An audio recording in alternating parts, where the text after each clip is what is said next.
Hello, everyone. Good afternoon. We are pleased to be joined online today by our guest, Mary Ellen McGroarty, the World Food Programme representative and country director in Afghanistan, who is in Kabul. She will brief you on the integrated food security phase classification for Afghanistan. Ms. McGroarty, welcome. Are you online? Yes, I'm here. Thank you. Yes, we can. Thank you very much. You have the floor. Please go ahead. Yeah. Good afternoon, Danielle, and good afternoon to everyone in the room and online. Ladies and gentlemen of the press corps, the numbers released yesterday for Afghanistan are devastating. Almost 19 million people suffering acute food insecurity today. That's almost half of the population. That number will increase to an absolutely frightening number of 22.8 million. Almost 23 million people in the next weeks as the winter and the lean season grip the country. 8.7 million people are in what we term emergency levels of food insecurity, one step away from starvation. There is a tsunami of destitution, incredible suffering and hunger spiraling out of control across Afghanistan, pushing millions and millions of its people, its children, its women, families in every corner of the country to the brink of survival and the country towards potential chaos. The snow has already started and it's going to be down to 2 degrees in Kabul tonight. Prior to August, 1 in 3 Afghans were severely food insecure. Now it is 1 in every 2 people in the country. The people of Afghanistan are facing a winter of absolute horror and suffering. The damage will be irreversible for the millions of children that will fall sick because of hunger and malnutrition. Many, many innocent Afghans are at the risk of dying this winter alone. Tragically, these numbers confirm that not only is Afghanistan becoming the world's largest humanitarian crisis, but also these numbers encapsulate the pace and scale of the crisis so rapidly unfolding in recent weeks.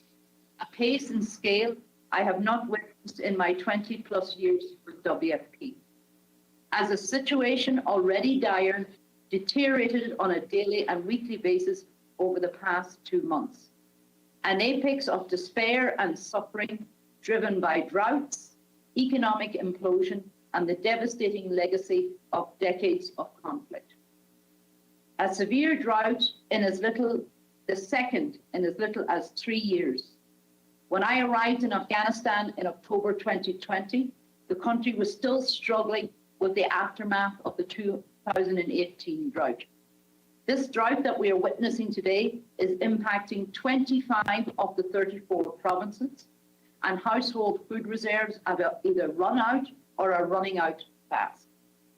The economic meltdown the country is witnessing since the fall of the Kabul government in mid-August, a loss of 40% of GDP, and the suspension of international budget support, that's over 70% of the government budget, has manifested in a cash liquidity crisis, salaries not being paid, the loss of work in the formal and informal sectors of the economy, the complete suspension of government-owned social protection programs, the breakdown in essential services such as health, sanitation, the closure of businesses and factories right across the country, and spiraling food and fuel prices. In addition, the massive displacement and destruction wrought by decades of conflict, but particularly in the first 7 months of 2021, the conflict that displaced almost 700,000 people, adding to the already 3.5 million people displaced inside Afghanistan alone. And also the economic and security uncertainty and fragility that has characterized Afghanistan in recent years, compounded by the COVID pandemic, which we saw devastate right across the world, but particularly in Afghanistan, that eroded any institutional resilience and has put this country on the trajectory of despair and food insecurity that confronts us today. And behind these stark numbers are individual people, children, women, families. We are witnessing on a daily basis the trauma of hunger. Households right across the country are resorting to inconceivable and desperate coping mechanisms. Hospitals are filling up with severely malnourished children, many, sadly, who will not make it. People have sold their household goods to try and feed their families. And many of the women I have spoken to, as I've been out across the country in Mazar, Herat, areas of Kabul, tell me they haven't eaten themselves in days as they spare what they have for their children. I had women falling at my feet crying for food. I was in Kandahar 2 weeks ago and I spoke with 50 women, women who for the first time had to come to WFP for assistance because the factories where their husbands worked are closed, the cleaning jobs that they have are all gone. There is no work, no cash, food and fuel prices continue to rise. Wheat is up by 30%, fuel prices are doubling. These women told me that the price of gas to heat, it went from 40 Afghans for a kilo to 80 Afghans a kilo. These women are terrified on how they're going to feed their families and how they will get through the winter. Desperate people will take desperate decisions, from selling their children. I'm sure many of you witnessed or saw the images on BBC yesterday, migrating in search of support, or sadly joining radical groups that offer short-term solutions. And this is not a short-term crisis. The continuing economic meltdown will bring further hardship, misery, and hunger. And it has projected that we will have a second back-to-back La Nina impact into 2022. So a massive humanitarian response is required now and for the next year at least. And financial resources are urgently required to do this now, today. WFP, FAO, and the UN system were on the ground with the capacity to respond. We were here throughout the chaos in August and have been able to scale up quickly. WFP has reached over 4 million people in September, 30,000 tons of food delivered to over 200 locations so far in October, and on track to reach more than 5 million people in October. WFP and FAO have a plan to reach 18 million people by the end of the year. Every day we have over 170 trucks on the road inside Afghanistan getting food into communities. WFP is deploying all the tools in our armory to get out ahead of the situation, using internal borrowing to get food into the supply chain, working with local suppliers where possible to keep some oxygen in the local economy, and scaling up the nutritional response. But urgent funding is required now to sustain and scale up this effort for November, December, and into 2022. We are navigating a complex and challenging situation. Winter is quickly descending. We are in a race against time for the people of Afghanistan and urge the international community to stand with Afghanistan and its people. The alternative is unimaginable. Thank you.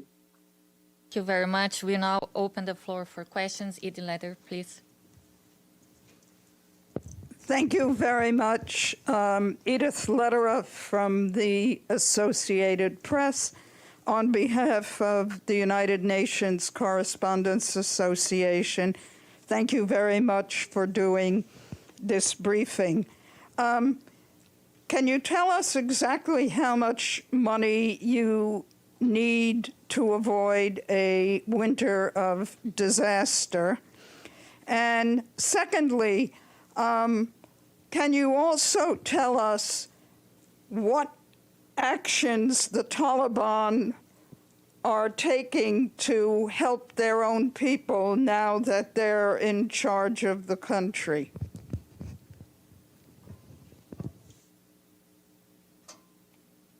Please go ahead. Okay, thank you, Danielle. Yeah, we made a plea as part of that Geneva conference for 200 million to get us to the end of the year. I want to thank the donors that stepped up. We've received 100 million of that, but we're still 100 million short to get us towards the end of the year. However, going into 2022, we are going to need over $2.8 billion, over 200 million a month, just to provide a reduced food basket for the 23 million people. The numbers are staggering, and that's just on the WFP side. I mean, the humanitarian effort that's going to be required going forward is going to be monumental across all the sectors, the health sector, protection, the water section, shelter. As I said, I mean, winter is already with us, the snow is falling, and the temperatures are falling fast. What are the Taliban doing? We are, working or engaging to move across the country. They are allowing that. We are used to working with them in prior to August. We are engaging on the basis of the humanitarian principles, operational independence, impartiality, neutrality, and humanity. They see, anyone can see in Afghanistan the current despair and destitution that is playing out across the country. They want us here to stay and deliver, and so they are allowing us to do our work. Over. Just as a quick follow-up, are they actually taking any actions on their own to try and help their own population?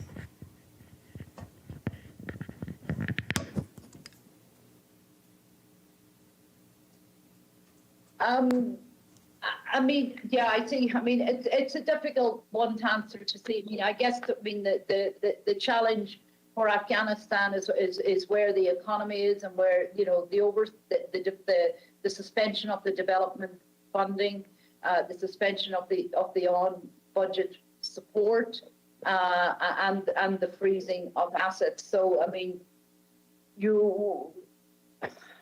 how do I put it? I mean, their means to do themselves. I mean, we are engaging with them. I guess what they need to do is to really come forward in some of that engagement that the international community has been asking for around particular issues. Pamela. Thank you, Daniela, and thank you, Mary Ellen, for the briefing. It's Pamela Falk from CBS News. Both Afghanistan, the Taliban leadership, and Pakistan have said recently that some of the issues in humanitarian aid in running the country are coming from attacks by ISIS and Al-Qaeda. To what extent do you find that an issue, or that you know about, in delivery of humanitarian aid? And the ED, David Beasley, was just on CNN saying the money hasn't come in. Why do you think there is a sense from the world leadership that the money isn't, or why is the money not flowing in, as far as you know? Do world leaders not realize how bad it is, or they've sort of written off Afghanistan? Thank you. Yeah, thank you. We have no experience of being taxed by other groups. Our trucks, over 170 each day, are moving across the country unimpeded and getting where they need to go, and also our food also is getting in across the border. So we have not encountered that, and we closely monitor issues like that. In terms of the money, in terms of the funding, yeah, I mean, we have about 40% of the pledges, or of the money of the pledges that were pledged in Geneva a couple of weeks ago. We understand the concerns of the international community around issues, around rights issues, around political inclusivity. But where the situation is, and the humanitarian crisis that we are facing, and the people of Afghanistan are facing, is we need to separate the political discussions from the humanitarian imperative. It really needs, the international community needs at this time to hold out a hand of support and help and hope to the people of Afghanistan. Thank you. Thank you for this briefing. Lenka White from the Mainichi newspaper. I was wondering how the Security Council could be helpful for you in this crisis, or it's more the individual countries. And as a woman, are you facing any issues while you are doing your work? Thank you.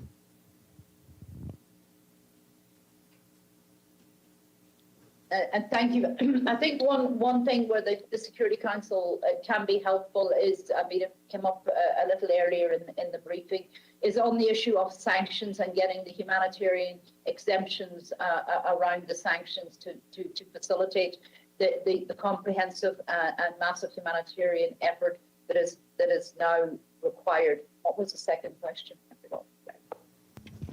And as a woman, are you? Sorry, what was your second? As a woman, are you facing any difficulties when you are doing your work now since the Taliban took over? Thank you.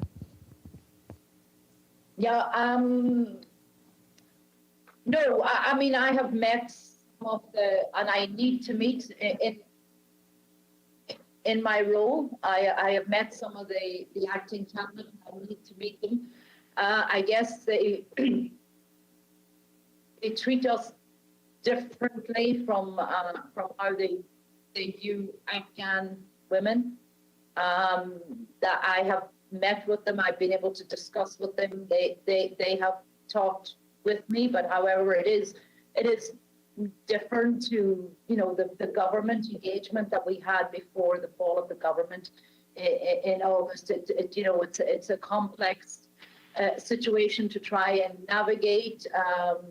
And to try and communicate the principled approach that we have to humanitarian assistance and our asks. But they are there. They do meet with us, and I'm not the only female humanitarian leader here. There's quite a number with the NGO community, and there's quite a number in the UN. So I think it's something they're getting used to. Over. Son.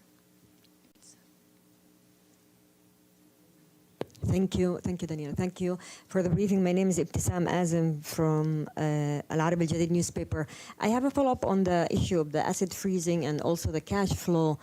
Last time when you briefed us, and even before, there was always this talk about that the international community should try to find a way around the freezing and to try to bring more cash into the market, similar to what happened in Yemen or other places.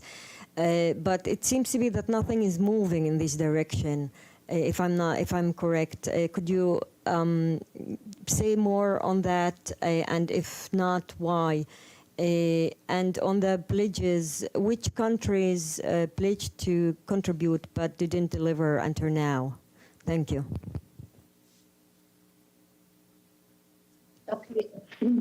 Yeah, on the assets freezing and the cash flow, there's still discussions. There is the complexity of the sanctions, which, trying to work through the solution. So, Afghanistan it brings together probably all the different complications of all the other countries that are, dealing with this, but it's much more difficult in Afghanistan because of, the de facto authorities and how they are listed, many of them, and and the impact of the sanctions. So we're still trying to look through it, but I do believe that there needs to be more conversations around the table on looking for remedial solutions to be able to unlock the powerless.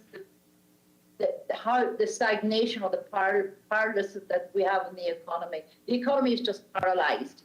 And so we need to get, and the economy is the engine, the lifeblood of a country. And the crisis where we are today, the humanitarian crisis that we have today, has been multiplied because of the economic implosion. So I think, on all sides, there needs to be a coming together to try and find some innovative remedial instrument solutions to try and move it forward.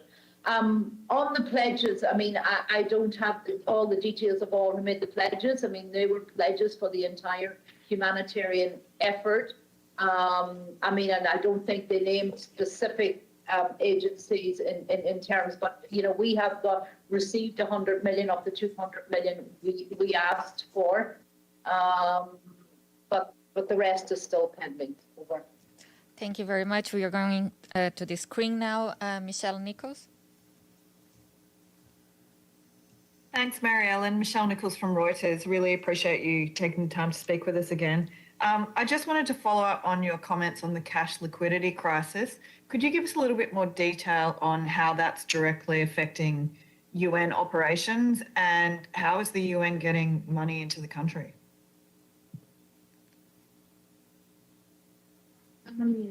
It's affecting, you know, I mean, it's affecting with suppliers, paying suppliers, particularly for an organization like WFP that has a massive transport and supply operation. It's also impacting on paying our partners, and it's also impacting on paying salaries.